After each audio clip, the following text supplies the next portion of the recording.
नमस्कार, स्वागत है आपका। गौरव शुक्ला मैं हूं आपके साथ और इस बुलेटिन का आगाज करने जा रहे हैं एक अच्छी खबर के साथ। 5 महीने बाद फिर से मां वैष्णो देवी के द्वार खुल चुके हैं।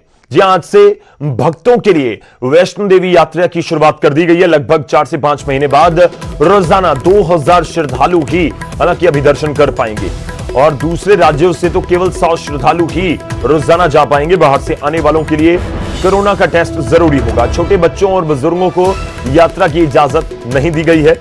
यात्रा के लिए घोड़े और पालकी की भी अनुमति नहीं है, यानी कि आपको जो 14 किलोमीटर की चढ़ाई है कटरा से लेकर मां वैष्णो देवी के दरबार तक, वो पैदल ही तय करनी होगी।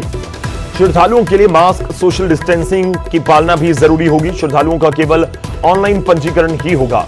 कोरोना के चलते 18 मार्च को बंद कर दी गई थी वैष्णो देवी की यात्रा और उसके बाद से अभी तक बंद थी, लेकिन अब एक बार फिर से शुरुआत कर दी गई है और उसके लिए पुख्ता इंतजाम भी किए गए हैं ताकि सोशल डिस्टेंसिंग रहे, बीमारी से भी जो भक्त हैं उनको बचाया जा सके। आपको बता दें कि लगभग 14 किलोमीटर की चढ़ाई है और 2000 श्रद्धालु रोजाना दर्शन कर पाएंगे। हालांकि यह भी है कि केवल 100 श्रद्धालु ही ऐसे होंगे जो दूसरे राज्यों से आएंगे।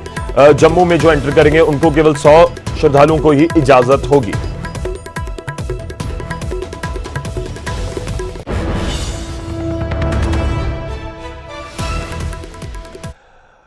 अगली खबर का रुख करते हैं और बात होगी पंजाब के कैबिनेट मंत्री गुरप्रीत सिंह कांगड़ की।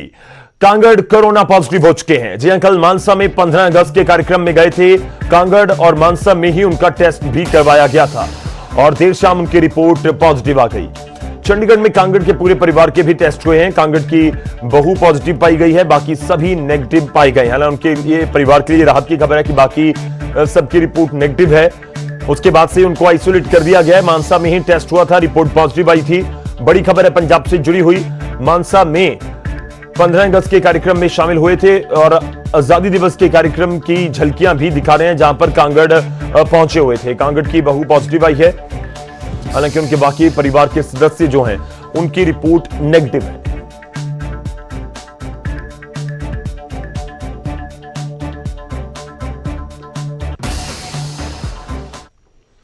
चलिए आगे बढ़ते हैं और अब आपको पूरा कोरोना का अपडेट देते हैं। पंजाब से जुड़ा हुआ इस समय क्या कुछ अपडेट है 10 पॉइंट्स के जरिए समझाएंगे। पंजाब में 24 घंटे में लगातार मामले सामने आ रहे हैं। पिछले 24 घंटे में तो रिकॉर्ड 40 लोगों की मौत हुई है। ये पहले दिन रहा पिछले 24 घंटे जब 40 लोगों ने कोरोना की वजह से दम तोड़ दिया। लुधियाना में 12 लोगों की मौत हुई, तरन में 5 लोगों ने दम तोड़ दिया। वहीं फतेहगढ़ साहिब, पटियाला, संगरूर में 3-3 लोगों की मौत हुई है, जबकि जालंधर, फाजिलका, कपूरथला में 2-2 लोगों की मौत हुई। अमृतसर, मोगा और मोहाली में भी 2-2 लोगों की मौत की खबर सामने आई। फरीदकोट और पठानकोट में एक शख्स की जान गई। 24 घंटे में 1000 से ज्यादा पंजाब में नए मामले भी सामने आए। पटियाला में 200 से ज्यादा मामले पटियाला में। लुधियाना में 150 नए केस, मोहाली में 86, गुरदासपुर में 81, अमृतसर में 72, बरनाला में 56, जालंधर में 46 और संगरूर में 53 मामले सामने आए हैं। अब पंजाब का कुल आंकड़े का जिक्र करें तो 30,041 केस अब तक हो चुके हैं। 771 लोगों की मौत अब तक कोरोना की वजह से हो चुकी है।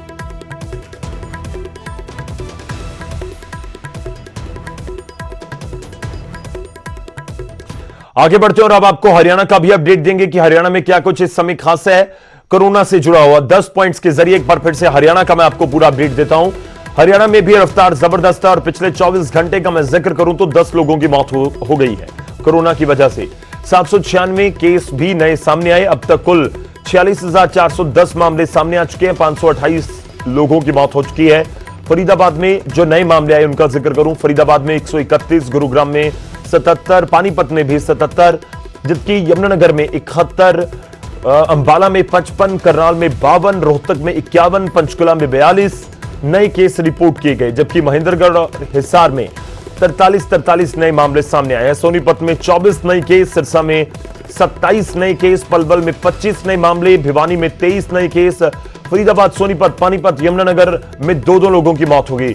गुरुग्राम और सिरसा में भी कोरोना की वजह से एक शख्स की मौत हुई है, मरीज की मौत हुई है। हरियाणा में 38,939 जो मरीज हैं कोरोना के अब तक ठीक भी हो चुके हैं। आपको बता दें कि 6,943 एक्टिव मरीज इस समय हरियाणा में हैं। आपको यह भी क्लियर कर दें कि जो मौतों की संख्या सामने आती है इनमें ज्यादातर मामले ऐसे होते हैं जो दूसरी बीमारियों से भी पीड़ित हैं, यानी कि उनको कुछ और भी बीमारी है, इस वजह से कोरोना उनके लिए इतना घातक साबित हुआ और जिन्होंने दम तोड़ा है। तो मौतों की गिनती लगातार पंजाब में, हरियाणा में बढ़ती हुई।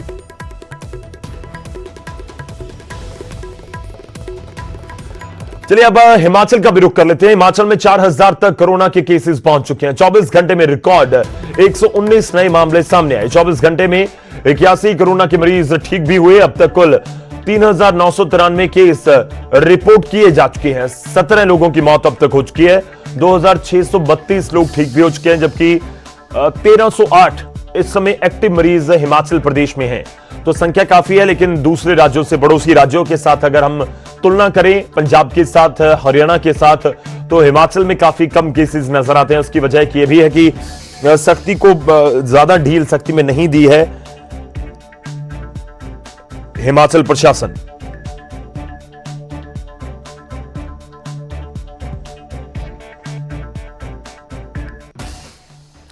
चलिए आगे बढ़ते हैं और अब बात महेंद्र सिंह धोनी की। साल भर से क्रिकेट से दूर चल रहे भारत के दिग्गज विकेटकीपर और कैप्टन बल्लेबाज एमएस धोनी ने इंटरनेशनल क्रिकेट को अलविदा कह दिया। उन्होंने आर्मी अंदाज में इंस्टाग्राम पर एक वीडियो शेयर करके इसकी घोषणा की। माहिर अपने हर फैसले से चौंकाने में माहिर हैं। 15 अगस्त की शाम को भी कुछ उन्होंने ऐसा ही किया, जब उन्होंने यूं ही चलते चलते कह दिया, मेरी पारी अब खत्म। 39 वर्षीय एमएस धोनी टेस्ट क्रिकेट से पहले ही संन्यास का ऐलान कर चुके थे। हालांकि वनडे और T20 में भारतीय क्रिकेट टीम का हिस्सा बने हुए थे। पिछले साल इंग्लैंड में हुए वर्ल्ड कप में न्यूजीलैंड के हाथों सेमीफाइनल में मिली हार के बाद से ही धोनी क्रिकेट से दूर थे। उन्होंने इस दौरान घरेलू मैच भी नहीं खेले थे और आर्मी के साथ ट्रेनिंग करने चले गए थे, जिसके बाद उनके भविष्य पर अटकलें तेज हो गई थी।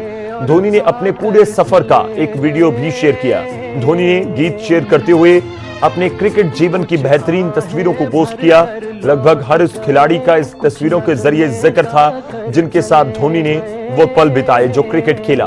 उसमें अनिल कुंबले, जहीर खान, सौरभ गांगुली, सचिन तेंदुलकर, राहुल द्रविड़, वीवीएस लक्ष्मण, हरभजन सिंह, और अगर हम जिक्र करें सुरेश रैना का, रविंद्र जडेजा का, अश्विन का, दिग्गज खिलाड़ी हैं ये भारतीय क्रिकेट के। आशीष नेहरा का, गौतम गंभीर का, वीरेंद्र सहवाग का, विराट कोहली का। इन दिग्गज खिलाड़ियों की इन तस्वीरों के जरिए अपनी पूरी जर्नी को दिखाने की महेंद्र सिंह धोनी ने कोशिश की। एक शानदार करियर क्रिकेट का। भारतीय टीम को वर्ल्ड कप जिताने वाले दूसरे कप्तान बने 2011 में, जब महेंद्र सिंह धोनी की कप्तानी में भारतीय टीम ने फाइनल में मुंबई के वानखेड़े स्टेडियम में श्रीलंका को हराकर वर्ल्ड कप का ताज अपने नाम किया था। कुछ उनके करियर से जुड़ी हुई 10 बड़ी बातें भी हम आपको दिखा रहे हैं। वनडे में 297 पारियां खेली, 84 बार नॉट आउट रहे, फिनिशर की भूमिका में जबरदस्त परफॉर्मेंस उनकी रही और हर दिलों में उनकी वो पारियां हमेशा के लिए याद रहेंगी। और उम्मीद है कि धोनी लीग मैचेस में खेलते रहें, आईपीएल में हालांकि वो खेलते रहें। ये जो अभी तक जानकारी है, यानी कि मैदान पर धोनी आपको नजर आएंगे, लेकिन इंडियन जर्सी में नहीं। वो आपको चाहे चेन्नई सुपर किंग्स में नजर आए या किसी और आईपीएल की टीम में नजर आए। फिलहाल वो चेन्नई सुपर किंग्स के साथ हैं। तो वो ये धोनी का इंटरनेशनल क्रिकेट को विराम यहीं पर लग गया। 39 वर्ष की उम्र में धोनी ने अपने क्रिकेटिंग इंटरनेशनल करियर को वहीं पर विराम दे दिया है। 10,000 से ज्यादा रन बनाए, जबरदस्त सब कुछ उनके करियर में। 2007 का वर्ल्ड कप हर किसी के जहन में ताजा होगा, जब भारतीय टीम 50-50 वर्ल्ड कप में पहले ही दौर में बांग्लादेश से हारकर और श्रीलंका से हारकर बाहर हो गई थी। और उसके बाद उस सदमे से भारतीय क्रिकेट के प्रशंसकों को धोनी की कप्तानी में 2020 वर्ल्ड कप के जरिए निकाला गया। धोनी ने निकाला जब 2020 वर्ल्ड कप पहली बार हुआ और भारतीय टीम ने फाइनल में पाकिस्तान को हराकर वो वर्ल्ड कप जीता। अपने फैसलों के लिए जाने जाते थे इंटरनेशनल क्रिकेट में महेंद्र सिंह धोनी ने वो 2007 का वर्ल्ड कप का फाइनल, जब आखिरी ओवर जब जोगेंद्र शर्मा को पकड़ा दिया था। तो ऐसे कप्तान जिन्होंने भरोसा किया अपने खिलाड़ियों के ऊपर, बहुत सारे खिलाड़ी उनकी कप्तानी में उभर कर सामने आए। तो एक वीडियो के जरिए उन्होंने अपने क्रिकेटिंग करियर को अलविदा कहा। उनकी सुबहों और शामों का चलिए, विराट कोहली ने ट्वीट किया, आपको वो भी दिखा रहे थे। सचिन तेंदुलकर ने ट्वीट किया, उन्होंने कहा भारतीय क्रिकेट में आपका अत्यधिक योगदान है। ये सचिन तेंदुलकर के शब्द हैं। 2011 का विश्व कप आपके साथ जीतना मेरे जीवन का सबसे अच्छा क्षण रहा। आपको और आपके परिवार को आपकी दूसरी पारी के लिए शुभकामनाएं। आपने देश के लिए जो किया वो हमेशा सभी के दिलों में रहेगा। लाजमी तौर पर जैसे तेंदुलकर ने अपने क्रिकेटिंग करियर को अलविदा कहा, वो बेशक ग्राउंड से अलविदा कहने में कामयाब रहे। वेस्टइंडीज के खिलाफ उन्होंने अपना अंतिम टेस्ट मैच खेला था, लेकिन धोनी ने क्रिकेट के मैदान से दूर रहते ही अपनी पारी को लेकर यह ऐलान कर दिया। उधर विराट कोहली मौजूदा क्रिकेट में भारतीय टीम का चमकता हुआ सितारा और भारतीय क्रिकेट टीम के कप्तान, उन्होंने भी ट्वीट करके कहा कि हर क्रिकेटर को एक दिन अपनी यात्रा समाप्त करनी पड़ती है, लेकिन फिर भी जब आप किसी को बहुत करीब से जानते हो और वो इस तरह के निर्णय लेता है तो काफी भावुक करने वाला होता है। मुझे जो परस्पर सम्मान और गर्मजोशी आपसे मिली है वह हमेशा मेरे साथ रहेगी। दुनिया ने आपकी उपलब्धियां देखी हैं, लेकिन मैंने उस व्यक्तित्व को देखा है। मैं आपके आगे नतमस्तक हूं। ये विराट कोहली के अल्फाज हैं, एक बेहतरीन क्रिकेटर वो भी। तो आज हर कोई सचिन तेंदुलकर का जिक्र कर रहा है, माफी चाहूंगा महेंद्र सिंह धोनी का जिक्र कर रहा है, और जिक्र हो भी क्यों ना, एक लौते भारतीय टीम के ऐसे कप्तान जिन्होंने 2020 का वर्ल्ड कप, 50-50 का वर्ल्ड कप और चैंपियंस ट्रॉफी अपने नाम की, एशिया कप जैसे कई खिताब अपने नाम किए, और बहुत सारे जो और भी उपलब्धियां हैं। तीनों फॉर्मेट में भारतीय टीम को नंबर 1 बनाने का भी श्रेय उनकी कप्तानी में उन्हीं को गया।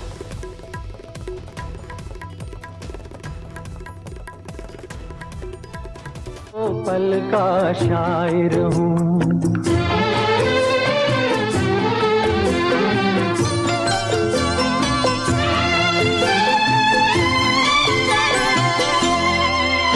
कल और आएंगे नगमों की खिलती कलियां चुनने वाले, मुझसे बेहतर कहने वाले, तुमसे बेहतर सुनने वाले। कल कोई मुझको याद करे, क्यों कोई मुझको याद करे, मसरूफ जमाना मेरे लिए क्यों वक्त अपना बर्बाद करे। मैं पल दो पल का शायर हूँ, पल दो पल मेरी कहानी है, पल दो पल मेरी हस्ती है, पल दो पल मेरी जवानी है। तो महेंद्र सिंह धोनी एक ऐसा नाम जिससे फिनिशर, कप्तान, जबरदस्त प्लेयर, हेलीकॉप्टर शॉट, बहुत कुछ आपको याद आएगा, और इन यादों को संजोइए। आईपीएल में आपको धोनी दिखते रहेंगे। अब माही के बाद आगे बढ़ते हैं और बात मौसम की करेंगे। पहाड़ों से लेकर मैदानी इलाकों तक मौसम का मिजाज बदला बदला है। कहीं बारिश है तो कहीं चिलचिलाती धूप। अगस्त का महीना है। बात करें हिमाचल प्रदेश की तो मौसम ने फिर करवट ली है। कहीं बादल छाए हैं, कहीं धूप खिली है। बीते कुछ दिनों से रुक रुक कर बारिश का दौर जारी है। इससे जनजीवन प्रभावित हुआ है। अगले कुछ दिनों तक इसी तरह से मौसम का मिजाज रहने के आसार है। मौसम विभाग ने 20 अगस्त तक यह अलर्ट जारी किया है। तस्वीरें देखिए हिमाचल प्रदेश की अलग अलग जगहों की आपको दिखा रहे हैं। इस बार कोरोना का काल है। बेशक आपके जहन में हिमाचल की वादियों में, पहाड़ी इलाकों में जाने की जो चाह थी वो दबी रह गई हो, लेकिन तस्वीरों के जरिए जरूर देखिए। कहीं कहीं तेज पानी का बहाव, कटाव, मिट्टी का आपको थोड़ा चिंता में डाल रहा होगा, लेकिन फिर भी मौसम ऐसा है कि शानदार आप कह सकते हैं। लेकिन कुछ दिक्कतें, परेशानियां भी लाजमी तौर पर हैं, और कुछ तो तस्वीरें जो पहाड़ दरकने की या मिट्टी दरकने की और तेज पानी के बहाव की, वो जरूर चिंता में भी डाल। यहाँ से आगे एक गाड़ी और था, वो भी बच गया, वो निकाल दिया है। यहाँ देखो, देखो यार क्या कर रहे हैं। चलिए सीधा रुख करते हैं धर्मशाला का। आपको लिए चलते हैं धर्मशाला, जहां से मेरे सहयोगी हमारे साथ हैं विचित्र शर्मा। विचित्र से जानेंगे कैसा मौसम है। रविवार का दिन है और पंजाब में कुछ कुछ जगह पर, मैदानी इलाकों में कुछ कुछ जगह पर बारिश हुई है। लेकिन विचित्र मैं जिक्र करूं तो गर्मी तो बहुत है मैदानी इलाकों में। हिमाचल में कैसा मौसम है और क्या कुछ अलर्ट का जो जिक्र किया जा रहा है मौसम विभाग की तरफ से? विचित्र। देखिए गौरव, बिल्कुल आपने सही कहा कि अलर्ट जो है वो जारी किया जा चुका है। हालांकि पहले जो था वो 15 अगस्त तक था, लेकिन अब जो है वो 20 अगस्त तक जो है वो ये अलर्ट जो है वो कंटिन्यू है। यानी 20 अगस्त तक अभी भी लोगों को जो है वो भारी बरसात से जूझना पड़ सकता है। बात अगर हम करें कांगड़ा घाटी की, तो कांगड़ा घाटी में अभी भी, जहां इस वक्त मैं खड़ा हूं, वहां भी अभी हल्की हल्की जो है बूंदाबांदी हो रही है। बात अगर धर्मशाला और धौलीधार के दूसरे इलाकों की करें, तो वहां पर अभी भी झमाझम बारिश हो रही है और काफी तेज मूसलाधार बारिश जो है वो हो रही है पहाड़ी क्षेत्रों में। और इसके अलावा मैदानी इलाकों की बात करें तो मैदानी इलाकों में अभी बारिश जो है नहीं हो रही, लेकिन जो भी कांगड़ा घाटी है वो पूरी की पूरी बादलों की आगोश में है। यहाँ सबसे बड़ी जो है वो चिंता का सबब ये रहता है कि यहाँ जो महाराणा प्रताप सागर झील है वो जिसकी जो कैपेसिटी है वो 1410 फीट की है, और अभी की अगर बात करें तो वो अभी भरी नहीं है। यानी उसका जो लेवल होता है, वाटर लेवल जो होता है, जो कि खतरे के निशान पर होता है, वो होता है 1390 और उसको 1395 तक भरा जाता है, लेकिन वो भी नहीं भरी है। हालांकि बरसात जो है वो काफी दिनों से जो है वो लगातार हो रही है, रुक रुक कर हो रही है, कई जगहों पर लगातार हो रही है। बावजूद इसके अभी भी वो जो महाराणा प्रताप सागर झील है वो भरी नहीं है। तो इसका मतलब ये है कि इस बार उतनी बारिश नहीं हुई जितनी की बारिश होनी चाहिए। अगर हम कंपैरेटिवली पिछले साल की बात करें तो पिछले साल इस वक्त जो है वो यही महाराणा प्रताप सागर झील जो थी वो खतरे के निशान तक जो है पहुंच चुकी हुई थी। तो ऐसे में अनुमान लगाया जा सकता है कि भले ही पिछले काफी लंबे दिनों से जो है वो बरसात होने की भारी जो चेतावनी है मौसम विभाग की ओर से वो जारी की जा चुकी हो, बावजूद इसकी उतनी बरसात अभी भी नहीं हुई है। इस बार हैरत की बात यह रही है कि चंबा घाटी, जो कि अमूमन वहां पर बारिश होती रहती थी, वहां पर जो है वो बारिश नहीं हो पा रही है। तो इसकी वजह से भी कहीं ना कहीं ये जो महाराणा प्रताप सागर झील है उसमें पानी नहीं पहुंच पा रहा है। कांगड़ा घाटी में आज भी जो है वो बारिश हो रही है, कई जगहों पर जो है बारिश नहीं हो रही है।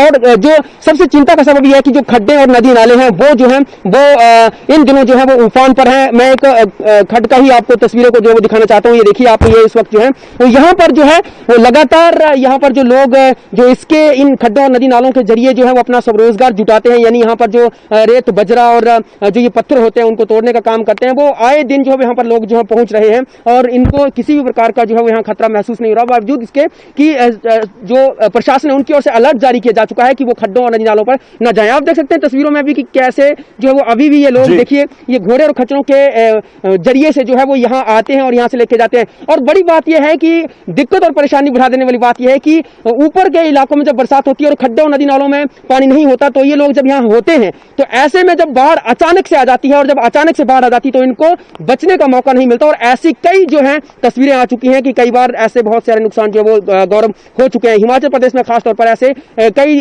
तस्वीरें जो हम दिखा चुके पहले ही कि कैसे जो है वो नुकसान झेलना पड़ा है। तो फिलहाल बात करें तो 20 अगस्त तक कम से कम जो है वो लोगों को इसी तरह से इस मौसम की मार जो है वो झेलनी पड़ सकती है। और खूबसूरत मौसम जो है वो मैक्लोडगंज, त्रिउंड, इंद्रहार और नड्डी और स्टोबरी का हुआ पड़ा है, इसलिए क्योंकि वहां पर जो है वो फॉग देखने को मिल रही है। सुबह शाम जो है वो वहां पर जो है वो बादल देखने को मिल रहे हैं, काफी ज्यादा जो है वो धुंध वहां पर पड़ रही है, जो विजिबिलिटी है वो कम वहां पर हो रही है। तो मौसम जो है वो सुहावना भी है, लेकिन कई जगहों पर जब बारिश नहीं हो रही है तो वो लोग चिंतित भी हैं। और गर्मी जो तापमान था वो धीरे धीरे अब लुढ़कने की कगार पर जो है वो गौरव पहुंच चुका है। चलिए, शुक्रिया विचित्र, बहुत बहुत धन्यवाद आपका इस तफसील से दी गई जानकारी के लिए। तो हिमाचल का हम आपको मौसम का हाल बता रहे थे कि किस तरह से मौसम है, और तस्वीरें तो हिमाचल की हमेशा से ऐसी होती हैं कि हर किसी के जहन में होता है कि कब पहुंच जाएं। खैर, इस बार थोड़ा दौर अलग है। जिस तरह से विचित्र भी जिक्र कर रहे थे कि अगर बरसात का ही जिक्र कर लें तो आम सालों की से इस बार कुछ कम है, क्योंकि महाराणा प्रताप जो झील है, जो भरने का जिक्र होता है, वो अभी तक नहीं भरी है।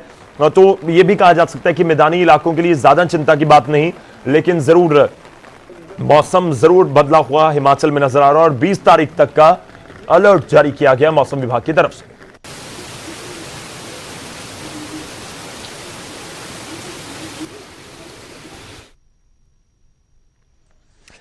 चलिए आगे बढ़ते हैं और अब बात शिमला की। शायद ही ऐसा कोई शख्स हो जिससे पहाड़ों से मोहब्बत ना हो। शिमला की खूबसूरती किसी परिचय की मोहताज नहीं। एक और जहां शिमला का रिज मैदान जो कि पर्यटकों के आकर्षण का केंद्र है, वहीं दूसरी ओर भारी आवाजाही के बीच रिज मैदान पर बढ़ती दरारें प्रशासन के लिए चिंता का सबब बनती जा रही हैं।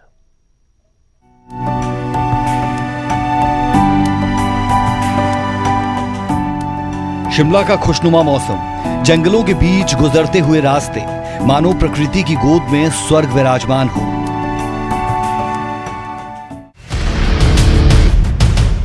पर कहते हैं ना, चांद पर भी दाग है।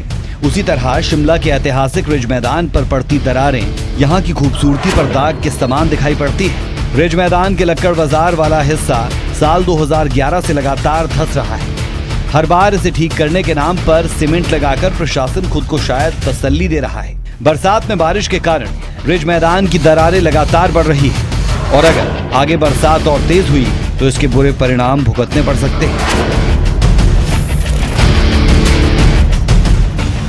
देर से ही सही पर धंसते रिज को बचाने के लिए पीडब्ल्यूडी विभाग ने कवायद शुरू कर दी है। इस समस्या के स्थायी समाधान के लिए विभाग आईआईटी रुड़की की मदद ले रहा है। पीडब्ल्यूडी विभाग ने आईआईटी रुड़की की टीम के साथ बैठक की। पीडब्ल्यूडी के अधिशासी अभियंता एके सोनी ने कहा,